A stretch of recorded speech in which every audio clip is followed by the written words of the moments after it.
Hello everyone, I am doctor Jeevesh Yadav. तो आज की जो क्लास है वो आपका फिफ्थ लेक्चर अपन देखेंगे आयुष जीके का। ठीक है। तो लास्ट क्लास में जो अपन लोगों ने पढ़ा था उसी को ही कंटिन्यूशन करेंगे। ठीक है।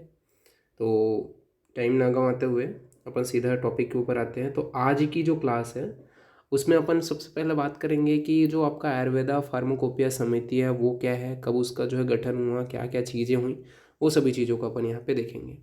तो यहाँ पे आपका बोला गया है जो आयुर्वेदा फार्माकोपिया जो समिति है उसके विषय में अपन यहाँ पे बात कर रहे हैं। आयुर्वेदा फार्माकोपिया समिति का जो गठन है वो अब कब हुआ, तो 1963 में हुआ था। तो ये डेट्स याद रखना, कब हुआ था, 1963 में मेनली आयुर्वेदा फार्माकोपिया जो समिति है उसका गठन हुआ था। इसके अलावा इस समिति का समय समय पे जो है पुनर्गठन भी हुआ। इस समिति का समय समय पे पुनर्गठन हुआ। इस समिति ने प्रश्नावली बना करके समस्त आयुर्वेद विद्वानों को सुझाव प्रस्तुत करने के लिए आमंत्रित किया। तो ये इसका मेन काम था। ठीक है। जिससे प्राप्त जो उत्तर है उसके विश्लेषण यानी कि एनालिसिस के बाद में प्रथम आयुर्वेद योग संहिता के संपादन का निर्णय लिया गया। और प्रथम जो आपका जो था वो आपका 444 प्रचलित जो योग है उनका संकलन किया गया। तो प्रथम जो है आपका जो संकलन किया गया वो था यहाँ पे आपका 444 प्रचलित जो योग से, ठीक है, उनका मेनली जो है संकलन किया गया। तो ये आपको याद रखना है। देन अपन आगे बढ़ते हैं। तो आगे आपका क्या बोला गया है, तो जो वैज्ञानिक पद्धति है उससे परिपूर्ण करके उन्हें प्रकाशित किया गया। जो आपके 444 जो योग थे, ठीक है, जो आपके कंपाउंड्स योग्स बनाए गए थे उनको क्या है आपके वैज्ञानिक पद्धति से परिपूर्ण करके उसे क्या है प्रकाशित किया गया। जो द्वितीय संस्करण है, ठीक है, जब प्रकाशित हुआ तो उसमें टोटल 192 चिकित्सकीय उपयोगी जो योग हैं उनका संकलन किया गया। तो ये चीज़ को याद रखना, कितने आपके कंपाउंड्स जो मेडिसिन हैं, योग्स हैं, ठीक है, उनका यूज़ किया गया है। तो यहाँ पे प्रथम में कितने योग यूज़ किया गया था, तो 444। और द्वितीय जो संस्करण है उसमें कितने योग का मेनली जो है प्रयोग किया गया था चिकित्सकीय के लिए, कि आपका 192। ठीक है, ये मेनली बोला गया। और ये जो आपका प्रकाशित हुआ था, ठीक है, वो आपका हिंदी और अंग्रेजी में मेनली प्रकाशित हुआ था। और एकल औषधियों पर भी काम जो है शुरू हो गया था जब आपका आयुर्वेदिक फार्माकोपिया जब स्थापित हुआ। ठीक है, तो उस कंडीशन में आपका जो आपका एकल औषधि उसके ऊपर भी काम शुरू हो गया था। और 80 जो आपकी औषधियाँ हैं उनके वितरण के साथ साथ आयुर्वेदिक फार्माकोपिया का प्रथम जो अंक है वो प्रकाशित किया गया। योग संहिता के एकल औषधियों की फार्माकोपिया के अंश पर लगातार काम हो रहे हैं।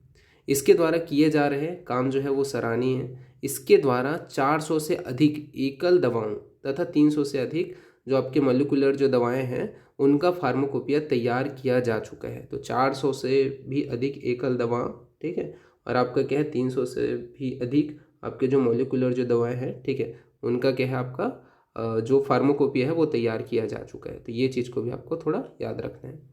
देन आगे बढ़ते हैं। तो इसके द्वारा 60 अर्क पर भी किया जा चुका है, काम किया जा चुका है। ठीक है, तो आपके 60 प्रकार के जो आपके डिफरेंट टाइप्स के जो अर्क पाए जाते हैं उनके ऊपर काम किया जा चुका है।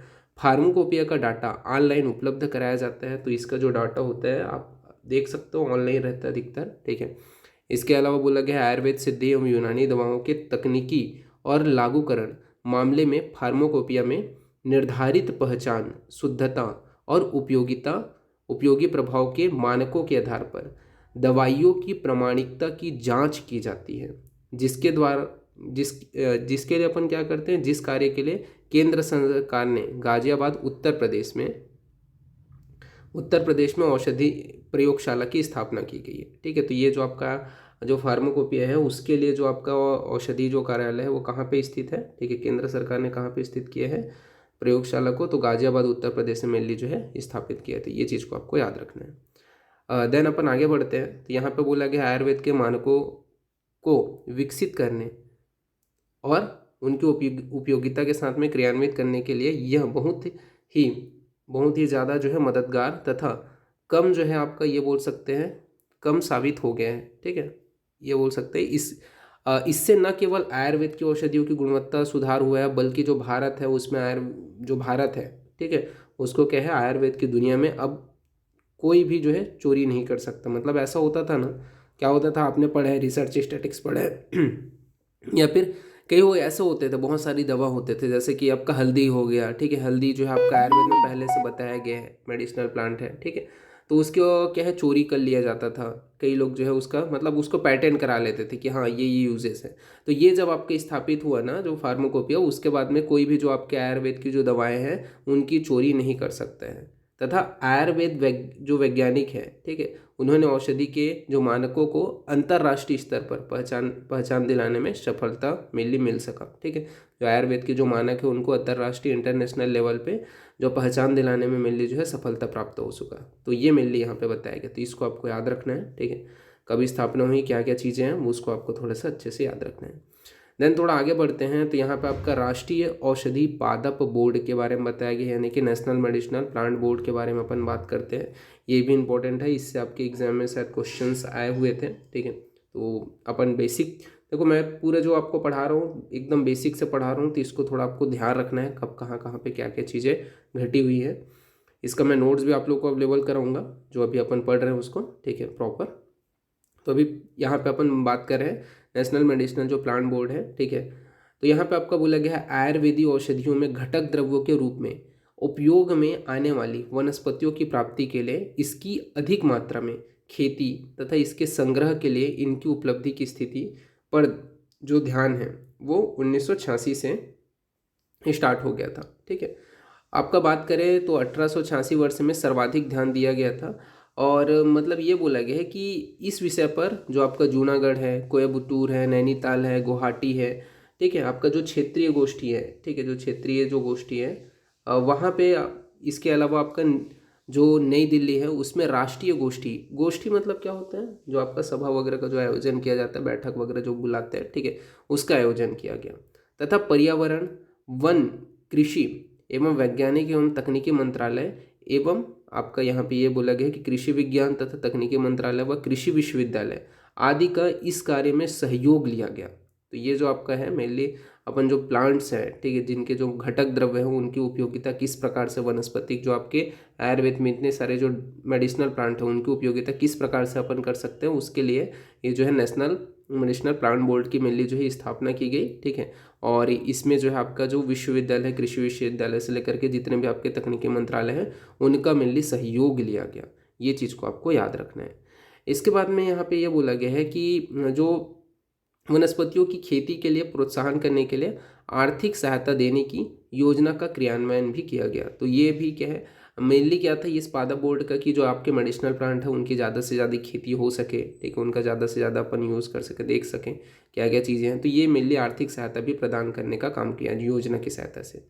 इसके बाद में इंपॉर्टेंट डेट्स आपको याद रखना है कि कार्य की महत्व एवं उपयोगिता को देखते हुए जो आपका जो कार्य है उसकी महत्वता एवं उपयोगिता को देखते हुए 24/11/2000 में भारत सरकार द्वारा राष्ट्रीय औषधि पादप बोर्ड की स्थापना हुई। तो ये जो आपका राष्ट्रीय यानी कि नेशनल जो आपका मेडिसिनल प्लांट बोर्ड जो है, ठीक है, उसकी जो स्थापना है वो कब हुई, तो ये डेट आप लोगों को याद रहना चाहिए 24/11/2002 में, ठीक है, जो राष्ट्रीय औषधीय पादप जो बोर्ड है उसकी स्थापना हुई।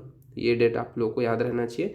इसमें क्या है, मेनली दुर्लभ और बहुत उपयोगी वनस्पतियों की खेती को बढ़ावा देने के लिए इस बोर्ड ने कई योजनाएं शुरू की और आर्थिक सहायता देने भी प्रारंभ किया, ठीक है। तो ये मेनली यहाँ पे बताया गया है।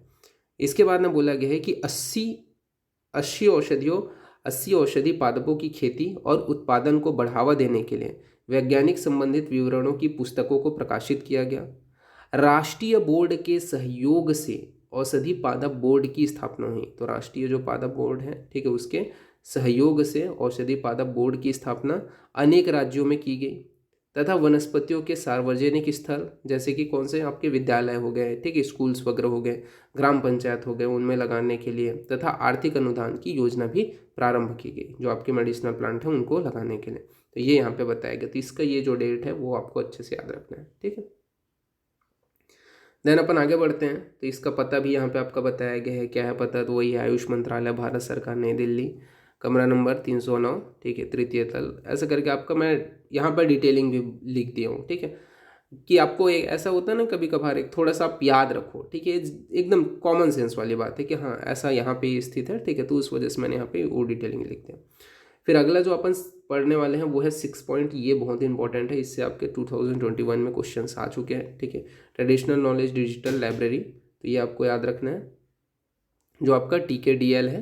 तो पारंपरिक चिकित्सा ज्ञान की डिजिटल लाइब्रेरी है, ठीक है। ट्रेडिशनल जो आपका नॉलेज डिजिटल लाइब्रेरी, जिसे अपन क्या बोलते हैं, पारंपरिक चिकित्सा ज्ञान की डिजिटल लाइब्रेरी। भारत की प्राचीन चिकित्सा पद्धति एवं चिकित्सा संबंधित ज्ञान से भरी पड़ी है। तो ये आप लोगों को पता है कि जो भारत है, प्राचीन जो चिकित्सा पद्धति है वो चिकित्सा संबंधित जो ज्ञान है उससे भरी पड़ी है। आजकल पेटेंट कराने का प्रचलन बढ़ता जा रहा है। हर कोई किसी भी चीज़ को, अगर गाना भी गा रहा है तो उसको भी पेटेंट करा, हर चीज़ को आजकल पेटेंट कराने का जो प्रचलन है वो बढ़ता जा रहा है, जिससे जिससे क्या है, उस पर उस व्यक्ति का जो है तथा उस संस्थान का एक अधिकार हो जाता है। उसका कोई एक आदमी का पर्टिकुलरली अगर कोई मेडिसिन को पेटेंट करा लेता है तो उसका पर्टिकुलरली अधिकार हो जाता है।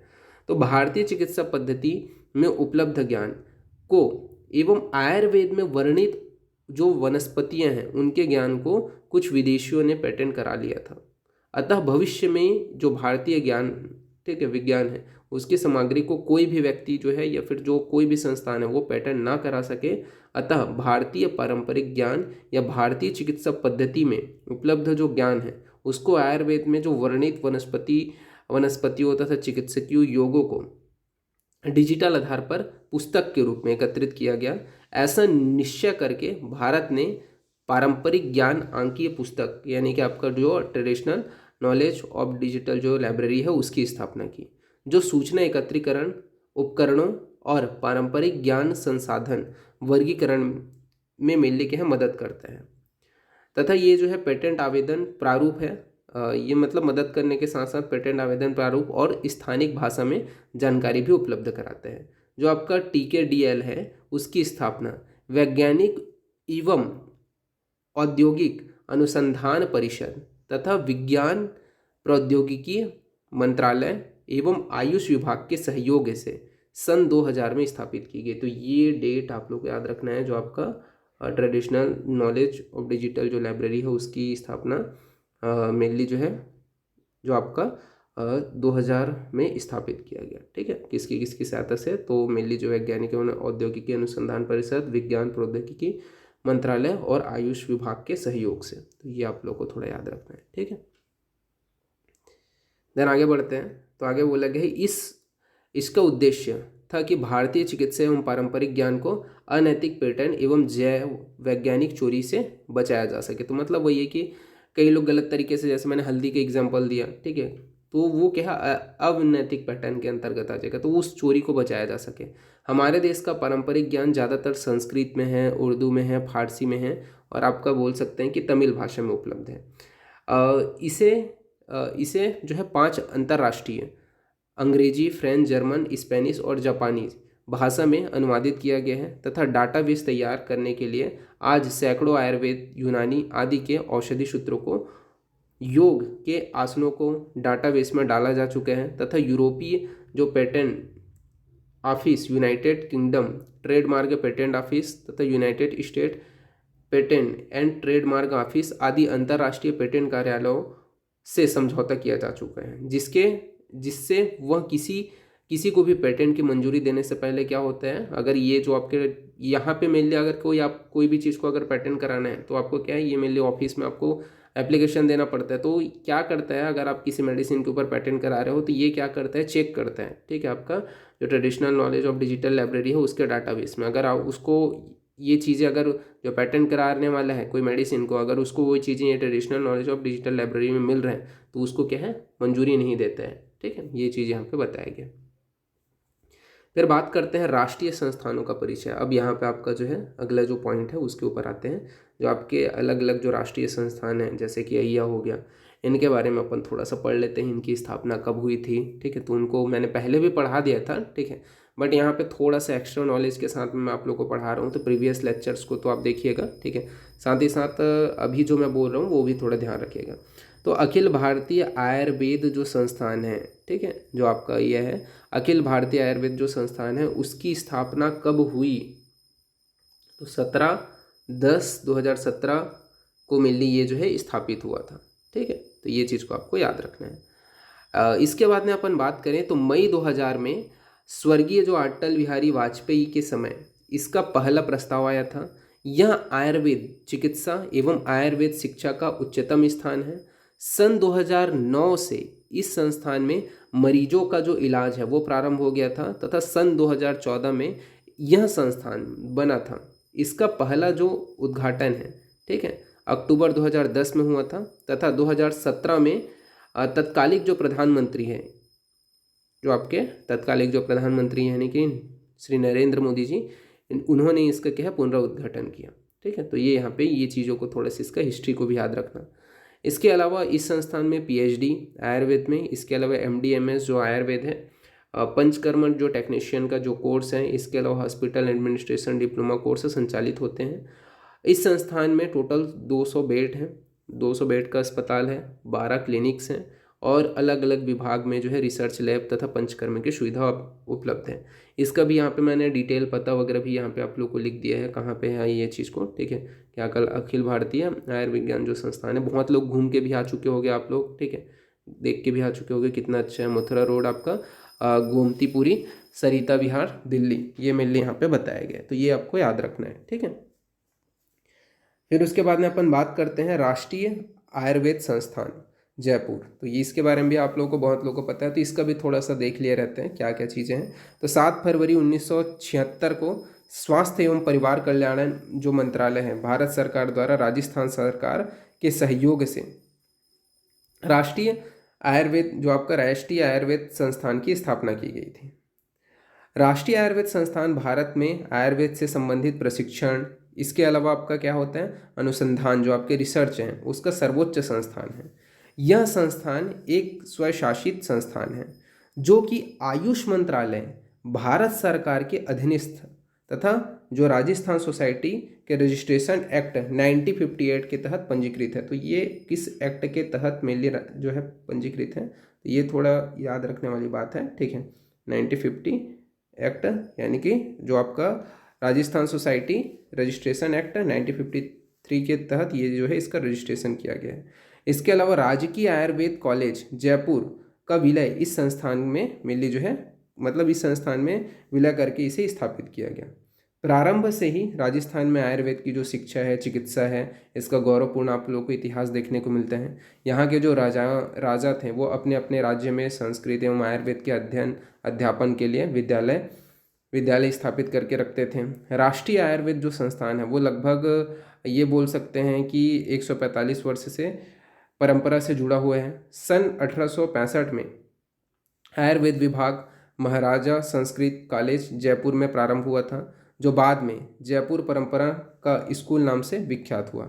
फिर अगस्त 1946 में राजस्थान सरकार के द्वारा एक स्वतंत्र आयुर्वेद कॉलेज की स्थापना की गई और 7 फरवरी 1976 में यानी कि 1976 को यह कॉलेज राष्ट्रीय आयुर्वेद संस्थान में समाहित हुआ।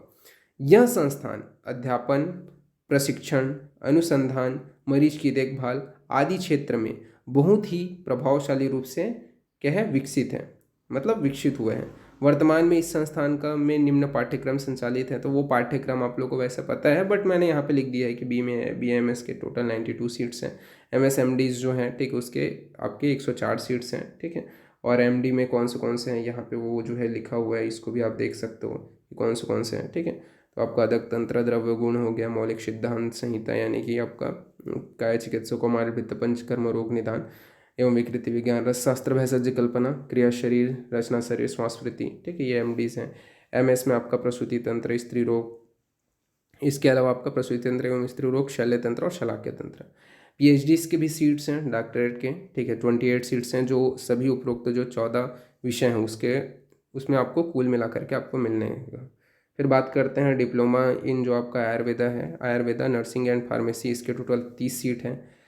पंचकर्मा असिस्टेंट जो आपका सर्टिफिकेट है वो 20 सीट्स हैं। ठीक है, और इसका जो पता है वो आपका क्या है आयुष मंत्रालय भारत सरकार द्वारा संचालित माधव विलास पैलेस जो आपका अरेग रोड जयपुर है। ठीक है, ये यहाँ पे बताया गया। तो ये जो है आपका मेनली अपन लोगों ने देखा। ठीक है, आज की जो क्लास है उसमें हमने क्या क्या देखा, इसका जो PDF का जो मैं पासवर्ड रखूँगा, ठीक है, वो भी मैं आप लोगों को बता देता हूँ। तो आपका जो अय्या है उसकी जो स्थापना हुई थी, ठीक है, वही डेट मैं इसका मेनली जो है रखूँगा, ठीक है। आपका जो है 17/10/2017, ठीक है। तो इसमें आपको बिना स्पेस दिए ही 17/10/2017 आपको लिखना है, ठीक है। जैसा एक्यूरेट, मतलब यहाँ पे जो डॉट्स हैं उसको हटा करके, या फिर इजी कर देता हूँ मैं, ठीक है, ये इतना क्रिटिकल नहीं रखते अपन, 2000 में इसका पासवर्ड रखूँगा, ठीक है, 2000 इसका पासवर्ड रहेगा। तो ये जो जो चीज़ें हमने अभी देखी आज की क्लास में, वो सारी चीज़ें आप याद रखना, ठीक है, क्योंकि इनसे भी क्वेश्चंस एक से आपको उठा हुआ है, ठीक है। तो मैंने वो चीज़ को भी यहाँ पे आप लोग को एक बार याद दिला दिया, ठीक है। तो ये सारी चीज़ें आप लोग को लर्न करनी है, और कुछ डाउट वगैरह रहा तो आप ग्रुप में मैसेज कर सकते हो, ठीक है। और आज के लिए इतना ही, नेक्स्ट क्लास में मैं आगे का देखूँगा, आपके आगे अपन पढ़ेंगे। ओके, ठीक है, तो फिर थैंक यू क्लास।